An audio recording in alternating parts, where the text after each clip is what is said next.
welcome to Brew Tapcast. I am Tap here for another Fab Budget Box Builds, and today we are going with Bravo. So this is Budget Box Builds Bravo. This is B to the fourth. So that is today's video. We are going to be doing a bunch of these in this series. So it's basically if you can get your hands on a box of each of the currently available sets, which is Welcome to Rathe, Arcane Rising, and Crucible of War.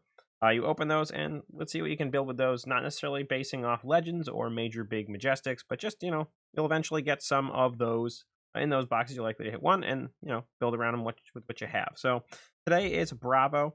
So Bravo with him has a big old hammer. So we did not pull a Sledge of Anvilheim, so we are playing with Anathos. This is your basic weapon for him that was in Welcome to Rathe, and it's a pretty good one. You can get it up to 6 damage if you are able to pitch 2 blues into your pitch zone when you go to swing with it. He alone costs 3, so if you have something that you can pay for outside of that, or just activate the Bravo ability to give Dominate cards, you can get up to 6 pretty reliably. The Sledge of Anvilheim is probably be a better card. It's 1 extra actual resource point to always do 6, so it's a little bit more or I say it's less flexible, but more consistent in regard. Bravo also needs some armor. They're playing this set of armor, so we start off with some null rune things. Again, I've been playing a bunch of wizard, so gotta have stuff for that, and here are the other pieces. So we have a couple different options. We do have a full set of Null Rune if we really want to go hard. We're getting hit with a lot of arcane damage. You want to have those. We also have the Heart and Cross Strap and an Iron Rot Plate. So the Heart and Cross Strap is definitely really good for when you're trying to make those big turns. You need to get things to be cheaper. That's your best bet. Goliath Gauntlet, out of the ordinary. Maybe you want to make things bigger if you're going to guarantee Dominate on something and you really want to get in for extra damage. That's pretty good. Same thing with the Helm of Eisen's Peak. The Battle Worn is really quite nice. The fact that it doesn't die and you can use it to soak up damage is really nice. You can crack it on a turn to get an extra card in your hand. Like if you don't have much going on, you can basically just try to feed up a little higher and make a bigger turn the next turn. So plan. So part of what Bravo is doing is trying to sculpt their hand for very large attacks. They're slow, they're steady, and then they're massive swings, like massive swings, like not 1 turn kill, but like 2 swing kills, or putting repeated pressure that's enough to make them discard 1 or 2 cards to defend with it, that sort of thing. So that's what Bravo is going to wear and swing with. And then let's get on to the attack cards. That is the major thing about them, or somewhat major thing about them, is what are they going to play to attack with. So you're going to not always swing with your hammer. Swinging with your hammer is something that is important, but not always critical, because you do have a lot of powerful attacks that you want to sometimes be able to do. So the biggest one we did pull of is Crippling Crush. So this card is a specialization for Bravo. It's very, very good card. So you're going to be getting in for 11 with this. Yes, it costs 7. That's not a cheap thing to have, but again, you're playing a lot of blues in here. We have 22 blues, 3 yellows, and 13 reds in this deck, and I still think we probably could have gone more blue. So you want to basically just sculpt your hand when you have this in there and try to get a bunch of blues in this and just go to town. If you do have 3 blues in this, you can blue and go ahead and activate Bravo's ability, the Dominate ability. So it gives your cards this turn Dominate, which means they can only block with 1. With something like this, that's a fair bit of damage coming in for that. And with the Crush ability here, discarding 2 cards at random is quite a nice Crush ability. Then there's different ones throughout the cards that we'll show off in a second, and some are better than others at different opposing heroes, but this one's good for pretty much anyone, except for maybe Wizard, because they'll probably just instant speed do something. But in any case, his ability is really quite nice on some of his bigger hits like this one. So that's definitely your all-star right there, is your Crippling Crush. We also got 2 disabled, so we have, this is the rares in the deck that we have. So this Crush ability, they get to put a card from their arsenal on the bottom of their deck, so they can remove things from their arsenal if you can get in there. 7 and 9, excuse me, for the blue and red versions of the card. Really just a big hitter. Again, these are all big smashing hits. In most of these cards are all going to defend for 3, so you can afford to sort of play the slow game, sculpt your hand for a bunch of blues and a big red, and then just go to town. We're following up that with pretty much almost no yellow cards. We said we only have 3 yellow cards in the deck. We have Cartilage Crush here. These are going to be coming in for 5 and 7. and this requires if you do crush, so you hit for 4 or more, their next action costs an additional 1 resource point. So this is good. Maybe for Brute or against Brute or Ninja, because they have to add a little bit more and they don't necessarily have a lot of resources to do that. There are a lot of small attacks, things like that. So that's variable depending upon who you're playing against. We have, again, a red and blue play set of Buckling Blow. We're going to be going 8 and 6 with these 2 attacks here. This crush is if deals 4 or more, put a -1 card on target equipment they control, which is really quite nice if they have things that have Blade Breaker, get destroyed or whatever. Put that -1 counter on there, and boom, they blow up. That can be really nice to set up with Dominate if they have things that they have an activated ability that's not an instant that they might want to do on their turn. You're swinging in, and then you can boom.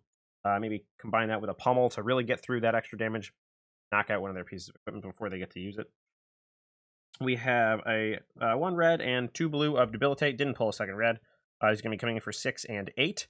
And this crush is their next attack. And their first attack on their next turn is -2 attack. So that's really against fellow guardians or brutes. Things like are going in for bigger swings that might actually get knocked down. Those are pretty good. Then a full blue-red playset of Crush the Weak. This is good against something like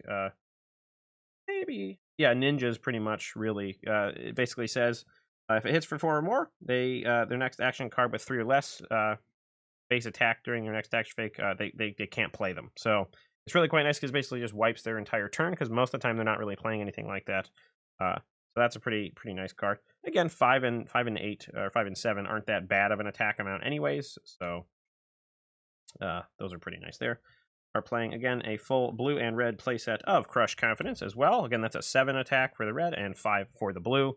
We have this one dealing Crush, and they lose all their hero abilities until next turn. So that's really quite nice against kind of all the heroes. I mean, a lot of, again, this game is based around your hero and having the ability to activate those abilities, and that's pretty powerful. To be able to ignore someone's hero, their sort of no one, is quite an amazing power to have on a card like that. And then we're rounding out the attacks with Wounded Bull. We have 2 copies of the blue. So this is if you have less life, you get +1. It's a 3 cost for 5 to 6 damage. So it was mostly put in there. This is, I think, the only attack card that only has a 2 defense. But it's put in there for the pitch value and also just another beater that can actually get a little bit of a bonus as well. It doesn't have Crush, but that's okay. All right, so those are our attacks. We do have a little bit of attack pump as well. We talked about the pummels, so we have 2 blue pummels and a red pummel. Didn't pull the second red pummel in those boxes. So these can give either your hammer itself, Anathos, or Sledge of Anvilheim if you have that, a bonus, either 4 or 2, or any of your attack cards that cost 2 or more. They all cost 2 or more. I think there is no 2-cost attack cards in the deck, actually, so they're all going to be able to get that bonus, and getting that discarded card is actually pretty quite nice. We also are playing 2 copies of Slogism, so this is the thing that if you have attack, if you play your next attack costs 2 or more, this gets a big pump. So they're just playing the blue versions, and they can get +4 from that and go again. So if you're maybe not at the point where you can swing in with a big Crippling Crush or Disable or some big Crush card, if you have like a cheaper one, maybe a Crush the Weak or something like that, and you have 2 blues, you pitch 2 blues, boom, Crush the Weak, or Slogism in the Crush the Weak, get in there for a bunch more damage. So those are the attack cards and a little bit of a pump card, so those are quite powerful. So again, this is all about sort of swinging in for large hits that are going to try to strip cards from opponents' hands or dominate so that they can't block and they just get a bunch of damage. So that's sort of that whole thing. So how do you do that? How do you have the time to sculpt your hand and do things like that? Well, you're going to play a bunch of defense reactions. So we got 1 Staunch Response. This is a 2-cost 5 defense reaction spell, so that's pretty good. You also can play it and then pay 4, and it'll get a +3 up to 8. So it really does block a whole bunch of damage. Also pitches for 3, which is really nice. We're playing 2 copies of Unmovable Blue and 2 copies of Unmovable Yellow. These are, yes, expensive in 3, but most of your cards are pitching for 3, so it's not too big of a trade-off. And it blocks for 6. And if you play Arsenal, blocks for 7. So these are very powerful defense reactions, and you're going to need them if you're going to be waiting around to try to sculpt your hand to get there. And what you do end up doing, because you are pitching a lot of cards and attacking with less and have powerful defense reactions, you actually will likely fatigue out opponents that aren't paying attention to that. So that's also a pretty important situation, or set of things to remember there. On the same set of that, we also have some auras. So Guardians are about auras, and we have some things that go along with that. We have a Blessing of Deliverance, red and blue. So these are basically things that are going to help you gain a little bit of life, draw a card maybe, and go from there. So these are, you know, pretty nice to have. They also defend for 3 and a pinch as well. So those are maybe something you do on a turn that you're setting up for a big swing. You want to play that. It does get go against. Maybe you do this in an Anathoth swing or a Sledge of Anvilheim swing, and then that's a little bit nicer. We have 2 emerging dominance. So these are things that are just going to make your attacks a little bit stronger and give them dominate. So those are really nice to have. Again, cost 2, pitch for 3, pretty nice. Then we have 2 copies of Towering Titan, your big ol' smashy boys. So, you know, ideally you'd maybe like Towering Titan into a next turn Crippling Crush, so you're doing like 20 damage, something like that, with Dominate possibly, and just getting really, really big hits in. So that's kind of the whole thing about that. These just add a whole bunch of damage, 9 and 8 respectively, or 8 and 9 respectively. So that's sort of the whole deck there. It's really about getting big hits in and then soaking up damage in the meantime. What else could we have played? There are some other Guardian cards, obviously. You know, not including what we didn't pull, like more Crippling Crushes or Showtimes, which are really nice cards to have. They're the Majestics or more powerful cards we have. We didn't play Stonewall Confidence, Emerging Power. These are two Guardian cards that probably would have been pretty good. I think maybe the Emerging Powers would have been a better card other than Slogism to play, because it doesn't mean you have to do this thing in the same turn, but it can give a buff just in the same way for a little bit less of a cost. So in that regard, maybe that would be a better option. So I think that's worth experimenting with. Stonewall Confidence, again, another sort of defensive aura. If you're really getting beaten down, that's going to be another card to go there for it. So that could be really, really quite nice. It's for basically if you know you're going to have a big hand turn the next turn, you can play this out as well as maybe swing with a hammer or something like that. Draw back up, and then cards you control with cost 3 or greater gain at +3 while they're defending. So again, almost all the cards in this deck, all the attack cards are more than 3. And there's like Pummels, and if we put Emerging Power in there, that are less than 3 cost. But most of them will all benefit from the Stonewall Confidence +3, and that can be huge. That can mean you can actually have a functional turn after a big wave of attacks from your opponent, or a lot of small attacks. You're trying to keep Katsu off a Mask of Momentum trigger, then having a Stonewall Confidence and be able to just block single cards and not too much worry about Razor Reflex and that sort of thing can be really quite powerful. So those are definitely temporarily inclusions that we maybe should have thought about more. Some generics that we could have put in, sigils. If you're really, really hurting, having a sigil, maybe not the blue one, but it does pitch for 3, so that's kind of important. Gaining a little bit of life, or if you don't need it, using it to pitch for resources, that can be pretty good. So definitely consider putting in some sigils.